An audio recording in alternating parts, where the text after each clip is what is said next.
Pendurthi police station పరిధి Saripalli checkpost వద్ద 284 కేజీలు, పులగానిపాలెం వద్ద 75 కేజీల అక్రమ గంజాయిని పోలీసులు అతి చాకచక్యంగా పట్టుకున్నారు. దీనిలో భాగంగా వెస్ట్ ఏసీపీ అన్నెపు నరసింహమూర్తి కేసుకి సంబంధించిన వివరాలను మీడియాకు వెల్లడించారు.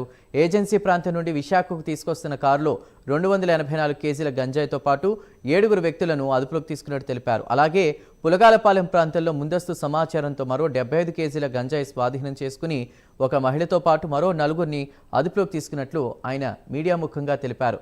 కూటమి ప్రభుత్వం అధికారంలోకి వచ్చిన నేపథ్యంలో నగర పోలీస్ కమిషనర్ ఆదేశానుసారం నగర పరిధిలోని 20 ర్యాండమ్ చెక్ పోస్టులు కూడా ఏర్పాటు చేసినట్టు తెలిపారు. మాదక ద్రవ్యాలను గుర్తించే విధంగా నూతన పరిజ్ఞానాన్ని ఉపయోగిస్తున్నామని అన్నారు. ఎవరికైనా మాదక ద్రవ్యాలు సేవించేవారు ఉన్నా, విక్రయించేవారు ఉన్నా వారి సమాచారం పోలీసులకు తెలియజేయాలని కోరారు. సమాచారం ఇచ్చిన వారి వివరాలు గోప్యంగా ఉంచుతామని ప్రజలకు భరోసా ఇస్తామన్నారు.